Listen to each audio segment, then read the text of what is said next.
Mga kabiday, sa magandang oras sa lahat at welcome po sa aking channel. Nako, sunog na sunog po mga kabida, no? Ito hong si Ombudsman Boying Rimulya, ano po, dito ho sa kanya hong aligasyon po mga kabida na meron pong dismissal order, ano? Ito hong si Senator Joel Villanueva way back nung 2016, ano? Nung panahon pa po ni Ombudsman Conchita Carpio Morales.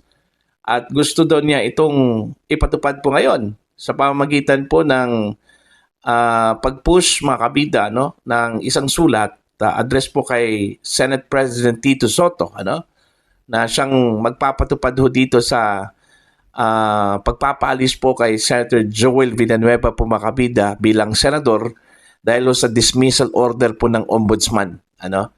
Pero ang nangyari pala mga kabida, na-dismiss na pala ito. Okay? Noong 2019, ano po, binaliktad po makabida ni dating Ombudsman Samuel Martires, ano, ito hong naging desisyon po ni dating Ombudsman Conchita Carpio Morales. Dahil forged daw makabida yung pirma na sinasabi hong pirma daw ni Senator Joel Villanueva makabida, ano po. Okay? Eto, babasahin ko lang po itong article po ng Ang Balita Ngayon, ano, mga kabida. Ang sabi po dito, nakuryente si Boying matapos magpahayag si Ombudsman Boying Rimulya na ipatutupad niya ang 2016 dismissal order laban kay Senator Joel Villanueva. Biglang umatras ngayong Huwebes matapos na beripika na matagal nang ibinasura ang kaso noong 2019 pa. Sa press briefing, inamin ni Rimulya na hindi siya naabisuhan tungkol sa naging aksyon ng dating ombudsman. Ito yung sinabi po ni Rimulya mga kabida, ano? Surprise and secret decision ani Rimulya na nagsabing walang nakakaalam ng naturang desisyon sa kanyang tanggapan. Naglabas ngayong araw ng Huwebes si Senator Joel Villanueva ng mga dokumento kabilang ang clearance mula sa Ombudsman, may petsang September 10, 2025 at Sandigan Bayan certification na nagpapatunay na wala siyang kasong kriminal o administratibo. Ayon sa mga ulat, plano sanang magpadala ni Boying Rimulya ng liham kay Senate President Tito Soto para ipatupad ang dating utos ni Conchita Carpio Morales. Ngunit umatras matapos na diskubre ang surprise reversal ng desisyon. So ang lumabas po dito mga kabida na fake news. Ito hong si Ombudsman Boying Rimulya mga kabida, no? Dahil ho sa, ewan ko kung nag-research ba, ewan ko kung walang alam ano sa nangyari po sa kaso. Basta lang siguro finid sa kanya ano na merong kaso pala ito hong si Senator Joel Villanueva at may dismissal order na mula sa dating ombudsman. Hindi man lang ni-research at pinag-aralan po makabida ano yung dismissal order kung with finality na ba yon. Okay? Basta na lang pong pumutak ito hong si Rimulya sa media, ano? At yun, nasunog tuloy. Nakuryente tuloy ito hong si Ombudsman Boying Rimulya mga kabida, ano? Yun yung resulta pag wala hong research at bara-bara po mga kabida, ano? Yung style po ni Boying Rimulya. Basta lang po, magkaroon po ng media mileage po, ano? Okay? Kasi mantakin nyo ipapatupad po niya yung dismissal order, mabigat na balita po yun. Okay? Kakagatin po yun ng media mga kabida, no? Lalong-lalo na po pag mainstream po Diba? See? So anong nangyari?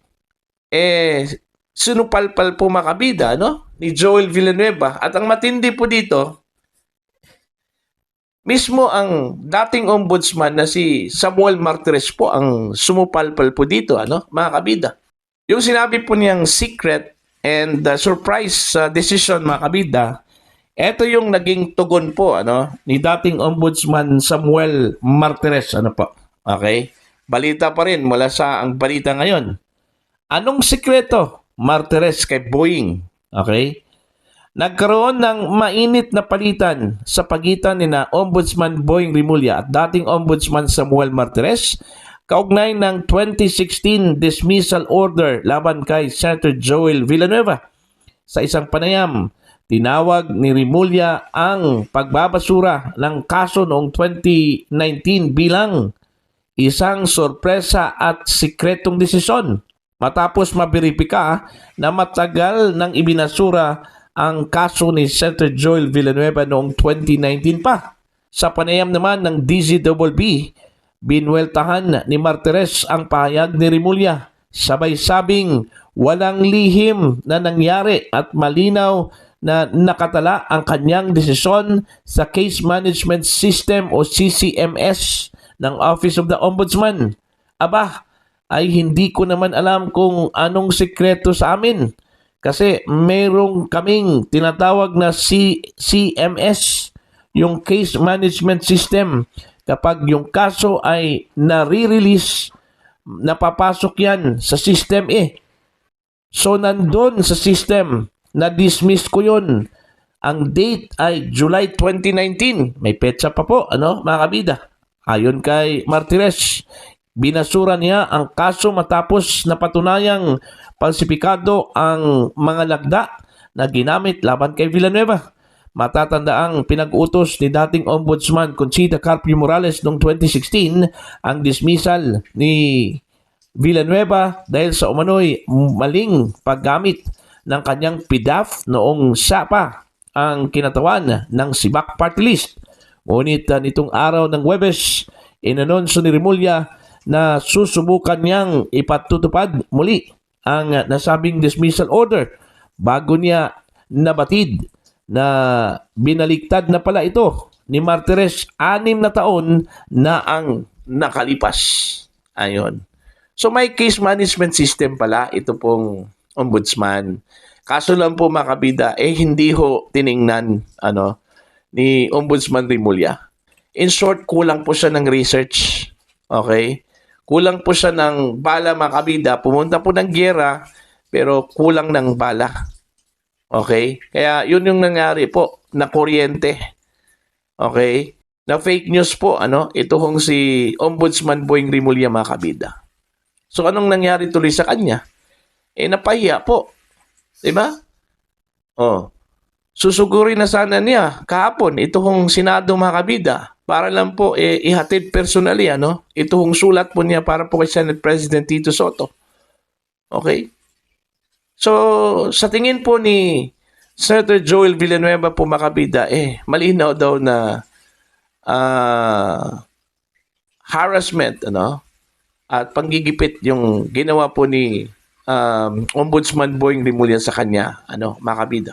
Buti na lang, nakasecure po siya ng mga clearances po. Clearance mula sa Office of the Ombudsman na wala po siyang administrative case. At mula mismo sa Sandigan Bayan po mga kabida, certificate na magpapatunay po na wala po siyang pending criminal case po mga kabida dyan po sa Sandigan Bayan. Kasi sabi po niya, anticipated na daw niya ito na posibleng magkakaroon po ng harassment po sa kanya, mga kabida. Considering sinimulan na po siyang idinawit po sa mga kontrobersiya po mga kabida, kagaya na lang po sa flood control projects diyan po sa Senate Blue Ribbon Committee.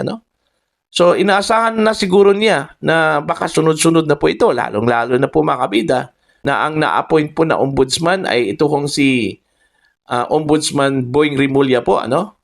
Okay?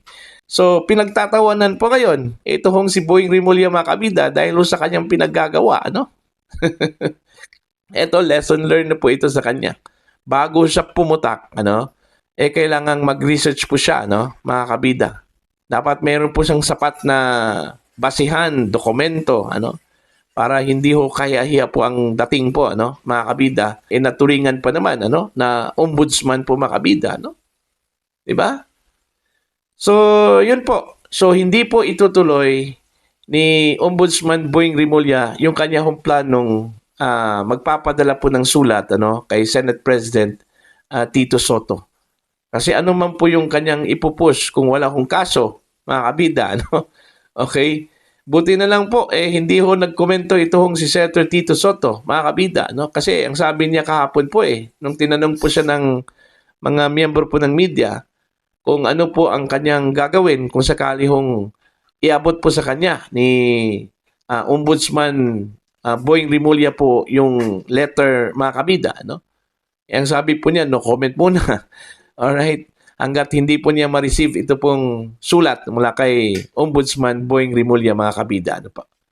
So yan po, sunog na sunog, matapos pong makuryente, ito hong si Ombudsman Boying Rimulya sa kanya hong ipinakalat po, mga kabida, na balita na meron pong dismissal order. Oo nga, totoo nga, meron pong dismissal order, Ito hong si Senator Joel Villanueva, mga kabida, subalit matagal na pala itong na-dismiss matapos pong pinagbigyan po ni dating Ombudsman Samuel Martires, Ito hong motion for reconsideration po ni Villanueva, mga kabida, patungkol sa Priority Development Assistance Fund o PDAF, mga kabida, na ipinagbawal po ng Korte Suprema noong 2013 po na gamitin, mga kabida, ng mga miyembro po ng Kongreso. So yan lang po para po sa inyo. Ano po ang inyong pananaw at opinion ho dito? Please comment down sa mga hindi pa po subscriber sa akin channel.